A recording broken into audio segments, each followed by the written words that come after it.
Hello everyone, welcome to TW Smart and initiative by the way of solution. WB SSC group C এবং group D এর যে syllabus সেটা আলোচনা করব।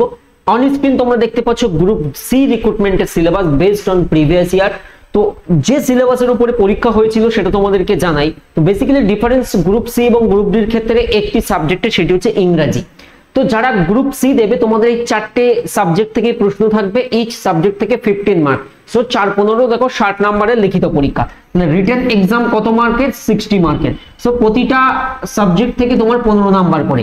তোমাদের জেনারেল নলেজ সেখান থেকে 15, কারেন্ট অ্যাফেয়ার্স থেকে 15, ইংরাজি থেকে 15, পাটিগণিত থেকে 15 এবং প্রতিটা প্রশ্ন ক্যারি করবে 1 নম্বর করে। সো দেখতে পাচ্ছ 4-15 60 নম্বরের তোমাদের যারা গ্রুপ সি দেবে পরীক্ষা হবে। এখন প্রিভিয়াসে যে সিলেবাসের উপরে বেস করে এই এক্সামটা হয়েছিল সেটা স্ক্রিনে দেখতে পাচ্ছ। যদি জেনারেল নলেজের কথা বলি, জেনারেল নলেজে তোমার একজন পড়াশোনা করা ছেলে বা মেয়ে সাধারণত তার জেনারেল নলেজ টেস্ট করা হবে, তার অ্যারাউন্ড তার এনভায়রনমেন্টের চারপাশ সম্পর্কে সে অবগত কিনা। এবং কারেন্ট অ্যাফেয়ার্স এর পোর্শনে দেখো যে কারেন্ট ইভেন্টের পাশাপাশি তোমাদের এই যে sports, history, literature, culture, geography, economic science, polity, Indian constitution এবং সায়েন্টিফিক রিসার্চ। মধ্যে কথা হলো এই পেপারগুলো যদি পড়ো তাহলে জিকে কারেন্ট অ্যাফেয়ার্স এর পোর্শনে 15-30 নাম্বার তোমার রেডি থাকবে। কি কি টপিক পড়তে হবে? 1 নম্বর হলো হিস্ট্রি। হিস্ট্রির মধ্যে অ্যানসিয়েন্ট, মিডিয়েভাল, মডার্ন। যেমন প্রিভিয়াস ইয়ারে একটা প্রশ্ন এসেছিল যে কৌলিন্য প্রথা কে চালু করেছিল, বুঝতে পেরেছো? তাহলে এটা অ্যানসিয়েন্টের উপর থেকে প্রশ্ন। তাহলে হিস্ট্রি পড়তে হবে, জিওগ্রাফি, হিস্ট্রি, জিওগ্রাফি, পলিটি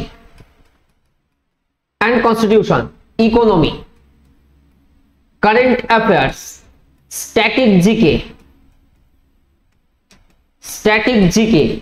এবং সায়েন্স তাহলে history, geography, polity, economy, current affairs, static GK, science.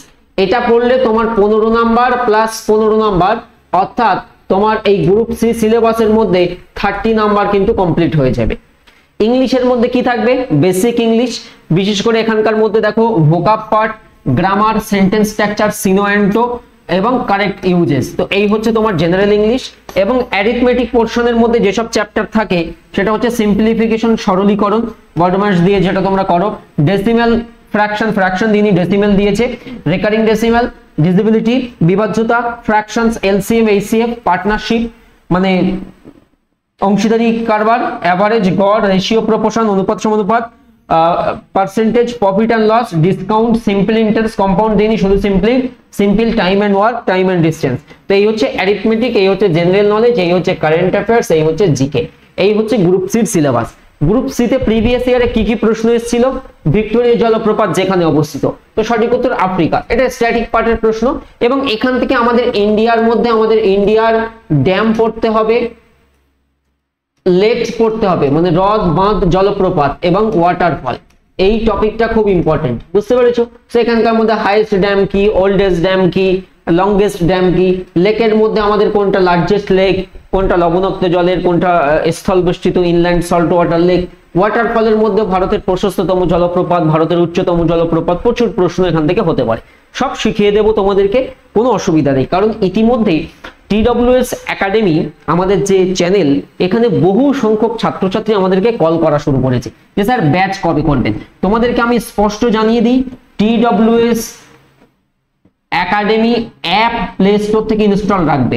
Batch এই মুহূর্তে ঘোষণা করছি না। সবার প্রথমে এই অ্যাপ তোমরা ডাউনলোড করো। কি বললাম? সবার প্রথমে এই অ্যাপ তোমরা প্লে স্টোর থেকে ডাউনলোড করো। এই অ্যাপ ইনস্টল যদি তুমি রাখো, আমরা অপেক্ষা করছি। এই যে নোটিফিকেশন নিয়ে আমরা কথা বললাম, ভালো করে দেখো, এই যে নোটিফিকেশন নিয়ে আমরা কথা বললাম বেসড অন প্রিভিয়াস ইয়ার, বিগত রিক্রুটমেন্টে যে নোটিশ বা যে সিলেবাস ছিল সেটা। এবারে আপকামিং এ এখানে যদি কোনো চেঞ্জেস হয়, যদি কোনো টপিকের সংযোজন বা বিয়োজন হয়, যেহেতু দীর্ঘ অনেকদিন পরে রিক্রুটমেন্টটা হচ্ছে, তো এই মুহূর্তে হুট করে ডিসিশন মেক করতে হবে না যে আমার কোনো একটা ব্যাচে বা কোচিং এ জয়েন করতে হবে। আমার মনে হয় সেলফ স্টাডি কন্টিনিউ রাখো, আর 2 দিন অপেক্ষা করে যাও, অফিসিয়াল নোটিফিকেশনটা আসুক, আসলেই আমরা কিন্তু ব্যাচ করব, এটা কনফার্ম। বেটার প্রিপারেশন পাবে, TWS যে জন্য সুপরিচিত ছাত্রছাত্রীদের মাঝে, সেটা হচ্ছে কোয়ালিটি কন্টেন্ট। আমি জোর গলায় বলছি এবং চ্যালেঞ্জ করে বলছি, কোয়ালিটি কন্টেন্ট। তুমি ইউটিউবে যে কোনো কাইন্ড অফ চ্যানেলের সঙ্গে মিলিয়ে দেখতে পারো যে কোয়ালিটি TWS এ তুমি বেস্ট পাচ্ছ কিনা। আমরা তোমাদের জিকে জি এর বেস্ট টিচার প্রোভাইড করব, ম্যাথসের ক্ষেত্রেও তাই, ইংলিশেরও তাই। তো তোমাদের প্রিপারেশন নিয়ে কোনো খামতি হবে না যদি TWS এর হাত ধরে তুমি পথ চলা শুরু করো। সর্বাধিক যে গ্যাস বায়ুমণ্ডলে উপস্থিত থাকে নাইট্রোজেন হবে, এবং এখানে এই পার্সেন্টেজ গুলো মনে রাখতে হবে। এগুলো সব না থিওরি ক্লাস হবে। ইউটিউবে দেখবে তোমরা কামিং ফিউচারে যে প্রচুর এমসিকিউজ বেস ক্লাস পাবে, যে WBSSC, group D, group C special কিছু জিকে কোশ্চেন, ইম্পর্টেন্ট জিকে, কমনযোগ্য জিকে। বাট বিশেষ করে ওটা তখন হেল্পফুল হবে যদি তোমার বেসিকটা ক্লিয়ার থাকে। এবারে এমন ফেজ দিয়ে ধরো তুমি যাচ্ছ, তোমার বয়স অনেক দিন হয়ে গেছে, অনেকদিন পড়াশোনা থেকে ডিট্যাচ, তো তুমি এই রকম 500 বা 1000 এমসিকিউ মুখস্থ করে পরীক্ষা দিতে যেতে পারবে না। আর যদিও বা যাও এই 500-1000 এমসিকিউ, তাহলে এর মধ্যে থেকে কমনের গ্যারান্টি কিন্তু কেউ নেবে না। সো আমাদের রাইট অ্যাপ্রোচ কি? রাইট অ্যাপ্রোচ মনে রেখে দেবে, তোমাকে যেটা করতে হবে, সবার প্রথমে থিওরি পোর্শন পড়তে হবে। যদি ভিত মজবুত হয় তো সেই বাড়িতে তুমি অনেক কিছু কারুকার্য করতে পারো। তো আমরা ভিত মজবুতের জন্য থিওরি পোর্শন পড়বো, তারপর আমরা সেই চ্যাপ্টারের এমসিকিউ করব এবং পিওয়াইকিউস করব বা প্রিভিয়াস ইয়ার কোশ্চেন করব। তারপরে বলবো যে না ডান, আমার একটা চ্যাপ্টার সাকসেসফুলি কমপ্লিট করতে পেরেছি। বুঝতে পেরেছো? এই হচ্ছে আমাদের স্ট্র্যাটেজি, এই হচ্ছে আমাদের স্টেপ। তো এটা দেখো সায়েন্সের মানবদেহে 23 জোড়া থাকে, তো 23 জোড়া মানে এখানে 23টি দিয়েছে, তো এটা হবে না। 23 জোড়া মানে হচ্ছে 46টি। তো এটা একটা প্রশ্ন ছিল। ধরিত্রী দিবস, ওয়ার্ল্ড আর্থ ডে 22 তারিখ, 22 এপ্রিল। তো এইটা টপিক আইডেন্টিফাই করতে হবে। এটা হচ্ছে all important days, all important days, সমস্ত গুরুত্বপূর্ণ দিবস। যেমন জানুয়ারি মাসে যেসব গুরুত্বপূর্ণ দিবস আছে, প্রবাসী ভারতীয় দিবস আছে, NRI ডে 9 জানুয়ারি আছে, 12 জানুয়ারি স্বামী বিবেকানন্দের জন্মদিন আছে, 15 জানুয়ারি আর্মি ডে আছে। এছাড়া আমাদের 23 জানুয়ারি নেতাজি সুভাষচন্দ্র বসুর জন্মদিন, 25 জানুয়ারি রয়েছে আমাদের জাতীয় ভোটার্স দিবস, এবং আমাদের ন্যাশনাল ট্যুরিজম ডে রয়েছে। মানে এই যে all important days and dates গুলো রয়েছে, এগুলোর কমপ্লিট তোমরা লিস্ট পেয়ে যাবে যখন ব্যাচে আমাদের পরপর ধারাবাহিকভাবে ক্লাস হবে না। ফুল কন্টেন্ট তোমরা পেয়ে যাবে, নিশ্চিন্তে থাকো। TWS এর উপর ভরসা করে তুমি আমাদের সম্পর্কে বিশদে জানতে বা আমাদের স্যারেরা কেমন ক্লাস করে, তো আমাদের এই ইউটিউব চ্যানেলগুলো একটু খোঁজ করবে। আমাদের যে মেইন চ্যানেল, যেটাতে মিলিয়নের উপরে সাবস্ক্রাইবার, সার্চ করবে দ্য ওয়ে অফ সলিউশন। কি বললাম? দ্য ওয়ে অফ সলিউশন, এটা ইউটিউবে সার্চ করতে পারো, এখানেও আমাদের ক্লাস হয়। এর পাশাপাশি আমাদের সেকেন্ড চ্যানেল, যেটার নাম হলো TWS একাডেমি, এবং এই নামেই তুমি প্লে স্টোরে অ্যাপ পাবে, এবং ওয়েবসাইটও আমাদের TWS একাডেমি, জাস্ট গুগলে সার্চ করবে পেয়ে যাবে। এবং যে চ্যানেলে তুমি এই ভিডিওটি দেখছো সেটি হলো TWS স্মার্ট, TWS স্মার্ট। এখানেও আমরা রেলের ক্লাস দিচ্ছি বর্তমানে, তো একবার কোয়ালিটি গুলো দেখবে। বুঝতে পেরেছো? তো নিঃসন্দেহে ভালো ক্লাস পাবে, একটু অপেক্ষা করো। এরপরে দেখো রামসার সাইট, 1971 সালে। এগুলো সব থিওরি পড়তে হবে, নাহলে আমি আজকে পড়িয়ে দিলাম যে এটা জলাভূমির সাথে সম্পর্কিত, বাট তুমি ঘটনা জানো না। তোমাকে ঘুরিয়ে প্রশ্ন করলো যে রামসার কনভেনশন বা কনভেনশন অন ওয়েটল্যান্ড কত সালে হয়েছিল? আচ্ছা, ইন্ডিয়া কবে এর পার্ট হয়েছিল? ভারতের ফার্স্ট রামসার সাইট কোনটি ছিল? ভারতে বর্তমানে কতটা রামসার সাইট আছে? পশ্চিমবঙ্গে কতটা রামসার সাইট আছে? সো তথ্যের কিন্তু শেষ নেই, বারবার করে বলছি। সো তোমাকে ডেপথ স্টাডিজ করতে হবে। এখন আর এইরকম সহজ কোশ্চেন্সের সম্ভাবনা কমে গেছে। তো মনে রেখে দেবে, সালটি ছিল 1971। 1971 সালে ইরান, 1971 সালে ইরানের রামসারে, রামসার একটা জায়গার নাম, ইরানের রামসারে কনভেনশন অন ওয়েটল্যান্ড হয়েছিল, জলাভূমির উপরে সম্মেলন হয়েছিল। হয়ে এই রামসার এটা ডিক্লেয়ার হয়। এই জন্য মনে রেখে দেবে, এই কনভেনশনের জন্য প্রতি বছর 2 ফেব্রুয়ারি আমরা একটা গুরুত্বপূর্ণ দিবস উদযাপন করি, সেটা হচ্ছে বিশ্ব জলাভূমি দিবস, বা ইংরেজিতে বলা হয়ে থাকে world wetland day, world wetlands day, বিশ্ব জলাভূমি দিবস। ভারত কবে এর পার্ট হয়েছিল? 1982-তে। ভারতের প্রথম সাইট কবে ডিক্লেয়ার হয়েছিল? 1981। 1981-এ ভারতের কটা সাইট ডিক্লেয়ার হয়েছিল? 2টো। কি কি? চিল্কা এবং কেওলাদেও থানা। চিল্কা কোথায়? ওড়িশাতে পেয়ে যাবে। ভারতে বর্তমানে টোটাল কটা রামসার সাইট আছে? তো এটাও খুব ইম্পর্টেন্ট কোশ্চেন। ভারতে বর্তমানে টোটাল 89, এই সংখ্যা কিন্তু বৃদ্ধি পেয়েছে, 89টা রামসার সাইট আছে। এদের মধ্যে কোন রাজ্যে ম্যাক্সিমাম রামসার সাইট আছে? তো ম্যাক্সিমাম আছে আমাদের যে রাজ্যে, সেটি হলো তামিলনাড়ু রাজ্যে আছে ম্যাক্সিমাম সংখ্যক রামসার সাইট। আচ্ছা, আমাদের তামিলনাড়ুতে কটা আছে? 20টা রামসার সাইট আছে। সেকেন্ড ম্যাক্সিমাম কোথায় আছে? ইউপিতে আছে। কটা আছে? 10টা আছে। আচ্ছা ওয়েস্ট বেঙ্গলে কটা আছে? ওয়েস্ট বেঙ্গলে আছে হচ্ছে মাত্র 2টো, একটা হচ্ছে ইস্ট কলকাতা ওয়েটল্যান্ড, পূর্ব কলকাতা জলাভূমি এবং সুন্দরবন ওয়েটল্যান্ড। আর সুন্দরবন ওয়েটল্যান্ডে কিন্তু লার্জেস্ট ওয়েটল্যান্ডের মধ্যে পড়ে। তো এইগুলো সব গ্রুপ সির প্রশ্ন ছিল।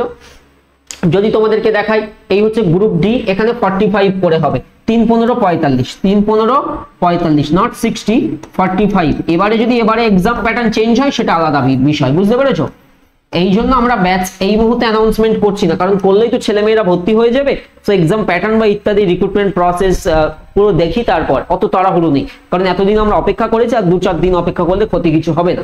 তো এখানে ওই জেনারেল নলেজ, কারেন্ট অ্যাফেয়ার্স, পাটিগণিত। এবারে এখানে বলে রাখি, কোনো ছাত্র বা ছাত্রী যদি তুমি গ্রুপ সি এর ব্যাচ জয়েন করো, তাহলে কিন্তু এমনিতেই গ্রুপ ডি কমন পড়ে যাবে, বিকজ গ্রুপ ডি এর নিচের ক্যাটাগরিতে আসে গ্রুপ ডি। এবং গ্রুপ ডি তে কি হয়, তোমার 3টে সাবজেক্ট থেকে প্রশ্ন আসবে, আর এই 3টে সাবজেক্ট প্লাস এর সাথে আরেকটা যুক্ত হবে, এখানে 4টে সাবজেক্ট মিলে যুক্ত হবে। তো সবসময় চেষ্টা করবে, যেহেতু দুটোতেই ফর্ম ফিল আপ করার সুযোগ থাকবে হয়তো, তো আমরা গ্রুপ সি এর ব্যাচ চুজ করব, যেখানে 4টে সাবজেক্টেরই ক্লাস হবে। এখানে যেমন তুমি ইংরেজির ক্লাস পাবে না, গ্রুপ ডি এর ব্যাচ জয়েন করলে ইংরেজির ক্লাস পাবে না। এখানে জিকে, কারেন্ট অ্যাফেয়ার্স, পাটিগণিত, কারণ সিলেবাসে ইংরেজিই নেই, কিন্তু ইংরেজি তো আমার পড়তে হবে গ্রুপ সি এর জন্য, তো সবসময় গ্রুপ সি এর ব্যাচটা নির্বাচন করবে। তো এটা আমরা বলে দেব। তো কি রকম থাকে এখানে দেখো, general knowledge same syllabus, current অ্যাফেয়ার্সেও সেম সিলেবাস, আর অ্যারিথমেটিকেও দেখো এই সমস্ত সিলেবাস গুলো থাকবে। ওকে, তো এইখানে ইচ এন্ড এভরি, যেমন এলসিএম, এইচসিএফ হয়ে গেল, ফ্র্যাকশন হয়ে গেল, অ্যাভারেজ হয়ে গেল, ratio proportion, simple interest, discount, profit and loss, each and every topic থেকে আমাদের ক্লাস করানো হবে ধরে ধরে, বুঝতে পেরেছো? ইউটিউবে আমাদের ওয়ে অফ সলিউশনে দেখবে সবের কিছু ক্লাসও কিন্তু করানো আছে। গ্রুপ ডি তে প্রশ্ন ছিল রাতকানা রোগ হয়, সো নাইট ব্লাইন্ডনেস বলি, বা ত্বক খসখসে হয়ে যাওয়া, ফিনোডার্মা, এটা হয় ভিটামিন এ এর অভাবজনিত কারণে। অ্যান্টি জেরপ্থ্যালমিক ভিটামিনও বলা হয়, কারণ জেরপ্থ্যালমিয়া প্রতিরোধ করে। ধ্যানচাঁদ কোন খেলার সাথে যুক্ত? দেখো, হকির লিজেন্ড, হকির জাদুকর বলা হয় মেজর ধ্যানচাঁদ। এই মেজর ধ্যানচাঁদের অবশ্যই হকির সাথে সম্পর্কিত, এবং মেজর ধ্যানচাঁদের জন্মদিন উপলক্ষে প্রতি বছর 29th of August হচ্ছে আমাদের কোন দিবস?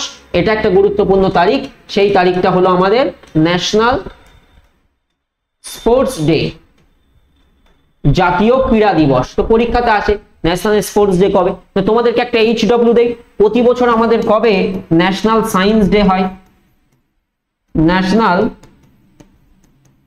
সায়েন্স ডে প্রতি বছর কোন তারিখে? স্যার সিভি রমনের scattering of light, Raman effect আবিষ্কারের ঘটনা প্রত্যেকে জানো নিশ্চয়ই। তো চটপট কমেন্ট করবে কোন তারিখে জাতীয় বিজ্ঞান দিবস বা ন্যাশনাল সায়েন্স ডে হয়ে থাকে, কমেন্ট করো। এরপর কৌলিন্য প্রথা, এটা অ্যানসিয়েন্টের উপর থেকে প্রশ্ন। এখান থেকে দান সাগর, অদ্ভুত সাগর এবং বল্লাল চরিত 3টে বই মুখস্থ করে রেখে দেবে, পরীক্ষাতে আসে। প্লেইং ইট মাই ওয়ে, অবশ্যই Sachin Tendulkar is the correct answer. Sourav Ganguly হলে ডিফারেন্ট অ্যান্সার হবে, এই যে তোমার a century is not enough, playing it my way Sachin Tendulkar. Sunil Gavaskar হলে রনসুইংস হবে golden girl P T Usha. Unbreakable হচ্ছে মেরি কমের আত্মজীবনীমূলক বই। The race of my life Milkha Singh, Bhaag Milkha Bhaag. তারপরে যুবরাজ সিং হচ্ছে the test of my life. এগুলো স্যার স্যাম্পল দেখাচ্ছি, ফুল ডিটেল ক্লাস পেয়ে যাবে, এ তো কয়েকটা মাত্র, এখানে পুরো লিস্ট আমাদেরকে পড়তে হবে, বুঝতে পেরেছো? ভারতীয় সংবিধানের দেখো, সংবিধানের যে উপদেষ্টা হয়েছিলেন BN রাও হয়েছিলেন, BR আম্বেদকর সংবিধানের জনক। এছাড়া তিনি ছিলেন কি আমাদের যে খসড়া কমিটি, সেই খসড়া কমিটির চেয়ারম্যান ছিলেন। রাজেন্দ্র প্রসাদ গণপরিষদের প্রথম স্থায়ী সভাপতি হয়েছিলেন। সত্যেন্দ্র সিনহা হয়েছিলেন ইনিশিয়ালি, বাট পরবর্তীতে স্থায়ী তিনি হন, এবং তিনি ছিলেন ভারতের ফার্স্ট প্রেসিডেন্ট। সেক্ষেত্রে কারেক্ট অ্যান্সার মুখ্য স্থপতি বললেই BR আম্বেদকর। আমাদের সংবিধান 1949 26 of November গৃহীত হয়েছিল। সেখান থেকে প্রশ্ন আসে সংবিধান কবে গৃহীত হয়েছিল। এই তারিখটাকে আমরা কি বলে থাকি? এই তারিখটাকে আমরা বলে থাকি সংবিধান দিবস বা কনস্টিটিউশন ডে, 1949 সালে। আর এই সংবিধান কবে কার্যকর হয়েছিল? সংবিধান কার্যকর হয়েছিল 1950 দুটোই 26 তারিখ, গুলিয়ে যায় কিন্তু, বাট এটা 26 জানুয়ারি, এই দিন রিপাবলিক ডে, আমরা প্রজাতন্ত্র দিবস করি না। সেগুলোর কমপ্লিট নোট পেয়ে যাবে, চিন্তার কারণ নেই। তো এই ছিল ছোট্ট আপডেট, তোমাদেরকে আমি স্পষ্ট বলবো একটু অপেক্ষা করে যাও, অফিসিয়াল নোটিফিকেশনটা আসুক। TWH এর ব্যাচে জেনে শুনে ভালো করে ভর্তি হবে, এক্ষুনি অন্য জায়গায় কিছু করতে যেও না, অপেক্ষা করো, কারণ সবাই চাইবে যে তার কোচিং সেন্টারে বেশি ছেলে মেয়ে ভর্তি হোক বা ইত্যাদি, বাট আমাদের লক্ষ্য হচ্ছে সিলেকশন, কতজন ছেলে মেয়েকে সিলেক্ট করাতে পারলাম, কারণ আমরা কোয়ালিটি কন্টেন্টে বিশ্বাস করি এবং আমাদের যে কন্টেন্ট সেটা তুমি ইউটিউবে সার্চ করে দেখো, দীর্ঘ 7 বছরের জার্নি আমাদের, 2017 থেকে কিন্তু আমরা অনলাইনে কোচিং দিয়ে আসছি। তো তোমরা বেস্ট ক্লাস পাবে, এতটুকু ক্লাসের দিক দিয়ে আমরা চ্যালেঞ্জ নিতে প্রস্তুত যে উই অলওয়েজ, সর্বদাই বেস্ট কন্টেন্ট প্রোভাইড করতে সক্ষম। আমাদের টিচারদের মধ্যে সেই ক্যাপাবিলিটি এবিলিটি রয়েছে। সুতরাং তোমরা একটু অপেক্ষা করে যাও, আর আজকে TWS একাডেমি অ্যাপ মোবাইলে ইনস্টল করে নাও। সেই অ্যাপেই কিন্তু তোমরা ব্যাচ অ্যানাউন্সমেন্ট পাবে এবং সেই অ্যাপেই কিন্তু ক্লাস হবে। অ্যাপে কোনো অ্যাডভার্টাইজমেন্ট থাকবে না, একদম ইউজার ফ্রেন্ডলি অ্যাপ, একদম সহজ, স্টেপ বাই স্টেপ বুঝে নেবে। ভিডিওর ডেসক্রিপশনে এবং পিন কমেন্টে আমি তোমাদের অ্যাপের লিংক দিয়ে রাখছি এবং কিভাবে ব্যাচে যুক্ত হতে হয় সেই ভিডিওর লিংকও থাকবে, দেখে নিও। ব্যাচ আসলে অ্যাডমিশন হয়ে যাবে, অ্যাফোর্ডেবল ফিস থাকবে, তোমরা সবাই অ্যাডমিশন নিয়ে ভালো মতো ঘরে বসে প্রিপারেশন নিতে পারবে। All the best.